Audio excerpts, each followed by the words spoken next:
Welcome to the EFN Presents review for Season 4, Episode 23, Inspiration Manifestation. Joining me today is a truly awesome guy I'm glad to have the pleasure of knowing and thrilled to have with me here today, Beardy. Hello, hello.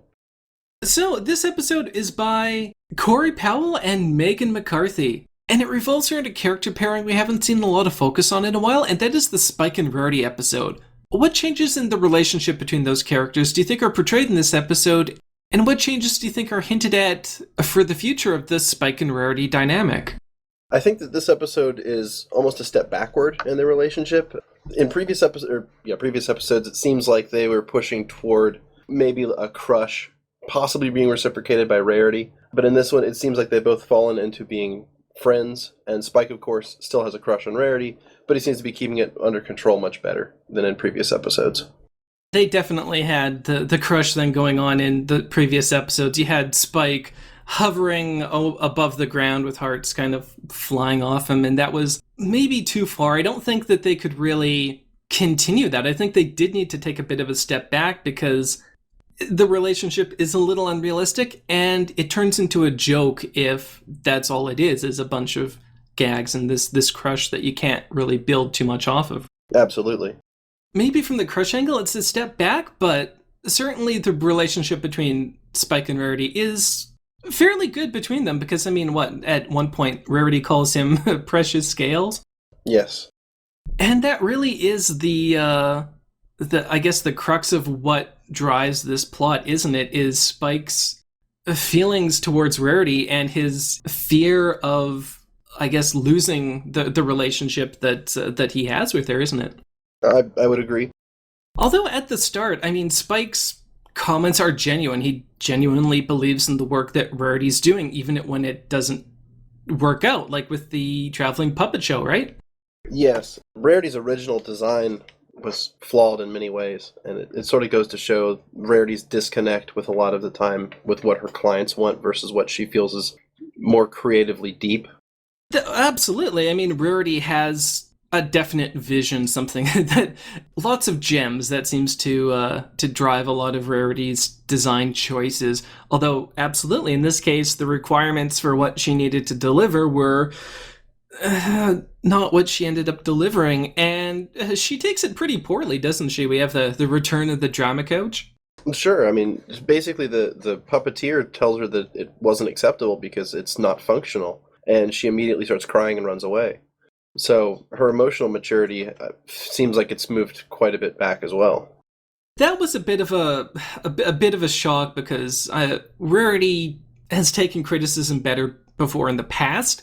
I definitely think that her reaction is a bit of a lesson on how not to take criticism. Although in a way it I guess gives some impetus for Spike to be that positive reinforcement for her later in the episode, is seeing just how she responds to the truth, which is what I think from the credits, the character was Claude?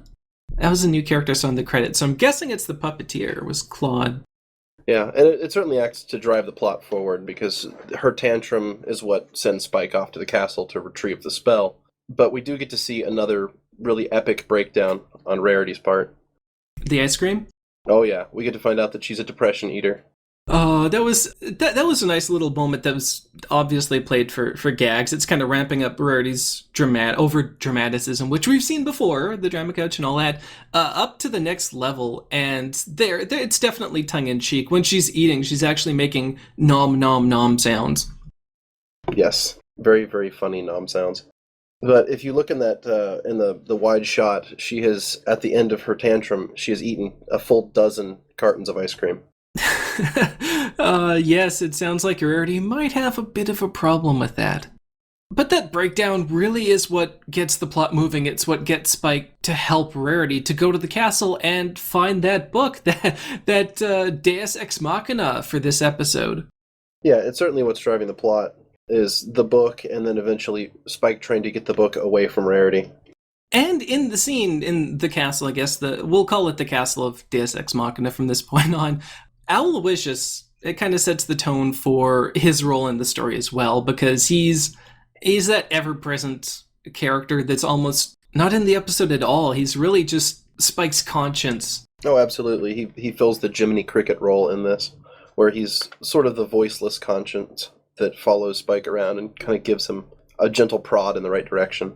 Well, in that scene as well, he's that, I guess, silent third party that gives a bit more of a justification for Spike to vocalize his thoughts, as opposed to randomly spouting exposition to an empty room. Right. Aloysius' presence there adds a bit more believability to Spike's dialogue. But once again, we see that in the castle of Deus Ex Machina, there is random evil vaults just hanging around, waiting to be discovered. Obviously, it's probably not the last magic book in an evil vault in the castle that we'll find in future episodes, right? Oh, most certainly. Getting back to the book, later in the episodes, the spells that Rarity is casting are referred to as dark magic by Twilight in the end of the episode. I'm kind of wondering what your take on this is, because is it dark magic or bad magic? Because we've seen spells backfire before. We've seen them in bats. We've seen them in the love poison that the CMC create in Hearts and Hooves Day, and the Want It Need It spell from Lesson 0. And I don't know if I would call any of those spells evil. It's just a bit of a differentiation between the intent of the spell and how it gets used. So what's your take on this? My take is it was described by a character as being dark magic, and it follows the rules that dark magic seem to follow in MLP, which is that it changes horn colors. So my guess is it is dark magic because it was sequestered off in a vault, and the spell itself, while on its face seems like a good thing, inevitably leads to corruption. I guess the sinister nature of it is that it seems benign or seems useful initially, and then, by the time it's almost in full swing, it's too hard to stop, right? Oh, absolutely. It really seems to push the idea that the spell is addictive to whoever's using it. And I really got the sense of this episode being about a friend trying to help another friend through addiction, which is a little bit deeper than they were probably shooting for. I don't know if that's too far off the mark, though, because she really does seem to almost become addicted to it. In the beginning, it's Rarity and Spike. And then later on, Rarity mentions the three of us, you, me, and the book. In the beginning as well, Rarity says, thanks to Spike. Then it becomes thanks to Spike getting her the book. And then it just becomes thanks to the book. So it's consuming her and replacing the people that she values in her life. So it's hard to call it an addiction, but a lot of the signs of certainly it consuming her are there. Yes, most certainly is consuming her. I mean, by the end, she's actually, when she thinks that Spike has done something to the book, she is growling at him. She is angry. And the only time she's not is when he is, fawning over her work and constantly complimenting her. Right, which, again, it seems to be what is giving power to the spell, is the praise and compliments from Spike. Because as soon as he tells her anything other than that, as soon as he tells her the truth, the spell immediately ends. Well, she says it. I wrote it down as, your constant praise and adoration driving me to ever greater heights.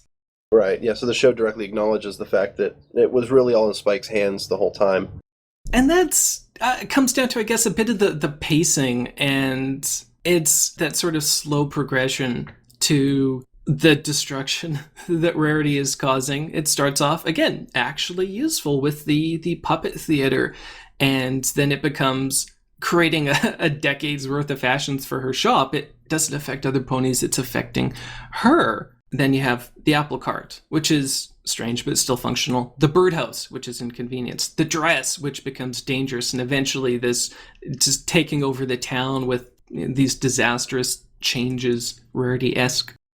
Yeah, I mean, imagine this, if you were to put something like this in real life, you give an artist the ability to create something in his imagination at will, and how fast it would take him to lose his mind. Probably not long if it's anything like the spell that Rarity had. Oh yeah, I mean anyone with a creative drive would have that same sort of reaction. Well, and like we said, that's why it really comes down to Spike being the one who needs to right the situation, because Rarity is incapable of snapping herself out of this. But I think that's another reason that you really need that slow burn in this episode. Because if there had been that sudden change in Rarity, that shock to Spike probably would have spurred him to action a lot sooner than we see in this episode. Well, sure. I mean, he felt powerless, but ultimately, all of the responsibility was with him the entire time. And a lot of that actually has to do with Spike, not just getting her the book, but reinforcing the path that she's on. And the harm that false feedback can provide, because Rarity's presumption is she's doing the right thing because people are telling her that she's doing the right thing. So she continues down that path and it just keeps getting worse. Actually, this is reminding me of an episode of the original Twilight Zone series, It's a Good Life, where there's this child with psychic powers who is destroying the town around him, but everyone's too afraid to say anything because of the response, the retaliation that they'll face. And so the kid just continues to do these terrible things to everybody because everyone is reinforcing his behavior. So while the lesson in that episode was really about how bad parenting or bad child raising can create little monsters, literally in that case, Rarity really isn't the monster, and the child really isn't the monster. They're rather innocent going into the situation, and where the blame lies isn't everyone around them for creating that behavior. Rarity is almost a victim in this case. Well, and that's why the relationship between Spike and Rarity is of such importance in this episode, because it really delays Spike from acting. Even though the puppet theater was a little impractical, Spike's comments are genuine. He says, it's so Rarity. And as things go on, he's trying to justify what he's saying to her because he's concerned that, like he says, she won't consider me her most supportive friend anymore, even though that's the lesson, that sometimes being supportive means telling people what they need to hear, not what they want to hear. And again, there's that progression. Eventually, Spike is saying things like, stop while you're ahead, and then he's trying to passively stop her by taking the book away, and it is only until basically he's got nothing left, he's got nothing but the direct approach, that he resorts to that. Right, and that seems to be a recurring theme through season 4, about being honest, even when it doesn't make your friends happy, or it doesn't ultimately seem like a good thing. But being honest always seems to be, is always the right thing to do.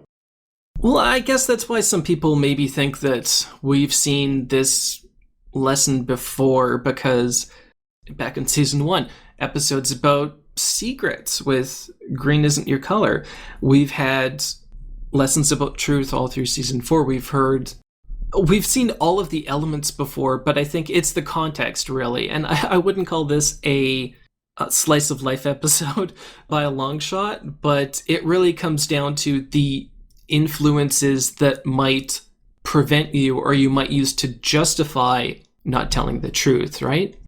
Absolutely. Do you think that this is too close to an episode we've seen in the past? It does seem to have a very similar moral to the Applejack Key episode in the honesty aspect of it, because this episode really is about being truthful to your friends. So, in a way, yes, but it was told differently enough that it doesn't feel stale. On the topic of not being stale, like every other episode, there's a lot, aside from the lesson, that really comes together to make this episode stand out and be unique in the series, isn't there? I mean, there's a lot of things that appeared in the background. We had Vinyl Scratch in the beginning of the episode. We had Octavia reappear, both of which are, sort of fan-favorite background characters. Oh yeah, even though I guess Vinyl Scratch was only in for like a couple seconds, wasn't she? Right, no, it was about 2 or 3 seconds, but still, I'm sure a lot of people noticed her. Well, like another Spike and Rarity episode that comes to mind, Secret of My Excess, they're the focus, but the story really does try to draw on a lot of the other characters, doesn't it? Every character seemed to have at least a few lines in the episode, or at least something to do, so it was good to see that they didn't just cut out a character.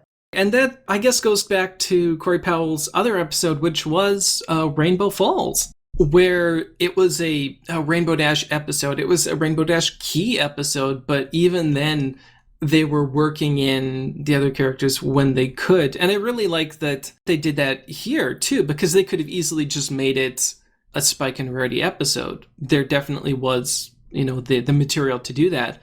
But you have that extra element of a Rarity's craziness here influencing Spike's friends. Yeah, I agree. One thing about Rainbow Falls is that, to me, it felt like almost the other characters were sort of shoehorned in. A lot of them just sort of found an excuse to be there to help Rainbow Dash. But in this one, it made more sense organically that they were all there. This was, they were still in Ponyville, they were at home, and they were all doing something in the town, and then Rarity sort of breaks everything with her spell. Well, it brings some variety to the episode as well. Despite the lesson, this episode really is pretty humor heavy until things start getting out of control. A lot of the changes that Rarity makes, the improvements that Rarity makes are really just for kind of comedic effect, like the birdhouse. You don't even really see what's going on inside. You just have this shot of Fluttershy's eye through the window looking out and saying, no, that's a shoe closet. And it's, I guess, up to you to imagine all this stuff, but it's just a funny little scene with Fluttershy, right? Right, and it's something that didn't necessarily have to be in the episode, but it added to the episode for it being there. It was amusing to see Fluttershy just shouting directions to this bird trapped inside of its bird mansion. The other good scene, I think, being the party, where she's replacing the band with, well, that's the scene with Octavia. And at the end, you have Pinkie Pie coming in with the cake, and you just get that nice little reaction shot there of Pinkie Pie. Right, and once again, it's an example of Rarity taking her tastes and overriding everyone else's opinions around here. I don't hate Rarity. It's hard to hate Rarity. We've talked about the role that Spike and Rarity's friendship plays in this episode and how that's changed over the seasons. Something else that seems to be different in this episode is just how Spike's character is treated by the writers. Back in season 3, in the episode Just for Sidekicks, which was almost a solely Spike episode, his character was really used a lot for slapstick. He was kind of the buffoon. That's really the character that he was playing a lot. Even in Spike at Your Service, that's kind of the role that he was supposed to be playing. And they kind of call that out in the Power Ponies episode, and it seems like that was going to be a turning point in his character. But even after that, you still kind of saw a bit of the bumbling Spike character. But in this episode, they really play it straight with this character. So how did you feel actually seeing Spike's character be treated seriously by the writers here? Spike is a very interesting character because I think more so than any other character, his writing varies more than anyone else. Spike, in some writers' hands, can be a character that can further the plot. He can be there for a well-timed joke. He can be there for a bit of slapstick. In other writers' hands, he can be bumbling and completely incompetent. So it's strange to see his character written in so many different ways, because in episodes like Spike at Your Service, which in my opinion is possibly the worst episode of the series, has Spike just acting like a buffoon the entire time, and in other episodes he's capable of saving the day. Almost like Pinkie Pie's character in a way, because there's some episodes where it's very... she's almost reserved. In other episodes, she is completely off the walls, crazy, and it almost comes down to what they need out of her for that episode, yeah? Right. I mean, each writer seems to have their own take on how the characters interact, and the two that have the most variance are going to be Spike and Pinkie Pie, to a slightly lesser degree. I think part of the slapstick for Spike has come from the fact that, well, again, he's a baby dragon, so like the CMC, which you also have a lot of slapstick in their episodes sometimes, is that you can get away with that because they are inexperienced. They're going to make mistakes that a lot of the other main six wouldn't make, which is not to say that the main six can't have those moments, but it's a more natural mode to see in the younger characters in the show. And there's some shots in various episodes where Spike sometimes is able to make an aside directly to the audience to sort of show that he has a level of comprehension of his situation, and then in other situations by other writers, he's oblivious to everything, and he's nothing but a slapstick machine. I think he actually, in one episode recently, he even described himself as Twilight's extremely competent assistant. So, I mean, as far as Spike and episodes go, this was one of the better ones. Even among Season 4, this was probably one of the better episodes of Season 4. One other thing that was nice in this episode is that we finally got to see Twilight looking disheveled again, because ever since she was coronated, it seemed like her character has become somewhat of a Mary Sue. So it was kind of good to see her having trouble with anything anymore. I loved the design of her character by the end. It really reminded me of her disheveled look in Lesson 0 as well. And I know that was a really popular design for Twilight there. But I would agree that seeing the responsibilities of Princess Twilight is something that they've done a couple of times. I don't think they've worked her quite as hard as they have in this episode, but it goes to show that Princess Twilight doesn't mean she's going to be concerned with her hair and nails. It means that she has responsibilities, right? Right. And it's also interesting because it showed that she was forced to call on two of the other princesses to help. This was a McCarthy episode as well, and we know that the plot arc involving the castle was really a lot to do with her. And so I'm wondering if the inclusion of the two other princesses to help Twilight to just clean up Ponyville is maybe trying to set up the level of power that the princesses have, and that they're not all powerful. If they face things, they may be unable to face it alone, or if it's more than cleaning up a town, may be unable to face it together. So it's almost, I wonder if that's trying to subtly set up some stakes for ultimately the finale in 2 weeks. I hope so. It's gearing up to be a pretty good one based on the synopsis that was published. Yeah, and I've heard a lot of speculation regarding what exactly is going to take place, but honestly, I like these episodes when I go in completely cold. I like being surprised, and I really don't like knowing what's ahead because it spoils it, right? Well, I agree completely. This episode was one of the first ones that I wanted to go into it cold, because a lot of the times in the past, I would be looking up every kind of clip or anything that they posted on Twitter to try to get a sense of the episode, and a lot of the times it just ends up ruining gags that otherwise would have taken me by surprise during the episode. Well, I guess on that note, we should probably get down to final thoughts, and for this week, scores as well. Do you want to just sum up your feelings on this episode as a whole and give it a score from 1 to 5 vanilla oat swirl ice cream buckets? Well, I feel like the episode was somewhat of a step back for the relationship / friendship of Spike and Rarity, but ultimately it was well handled.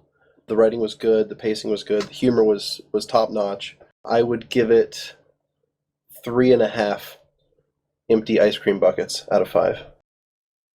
I think that I'd be around that as well. For me, it was a good lesson. Well, we've seen episodes involving secrets and telling the truth a lot. I don't think that the focus of the lesson is as important as the context of the lesson, because telling the truth is something that can happen in many, many different situations to different people for different reasons. And the devil's in the details when it comes to these, because like we had Spike throughout most of this episode, the context can be what's keeping you from doing the right thing, or thinking that you're doing the right thing even when you're not. So even though you know telling the right thing is the right thing to do, I think that it helps to have that repertoire of lessons to see it in different contexts. I really do. And yeah, story-wise, a little bit of a Deus Ex Machina at the beginning with the book, but I think that seeing another Spike and Rarity episode that we haven't really seen what the current state of affairs with those two was refreshing. It was handled well. It was interesting to see how things were progressing, and I think that for this lesson, it was a great character pairing to use. That's something that in a lot of the episodes, it's always nice to see the right characters be chosen for the right story. And I think that for this type of lesson, Spike and Rarity were definitely the characters to go to. Looking at it, I'd have to say, yeah, this is a 4 out of 5 episode for me. Well, that about wraps it up for this week. Once again, my guest today was Beardy. Thank you so much for joining me today. Thank you. And tune in next week for a review of Season 4, Episode 24, Equestria Games. This has been EFN Presents. Thanks for watching.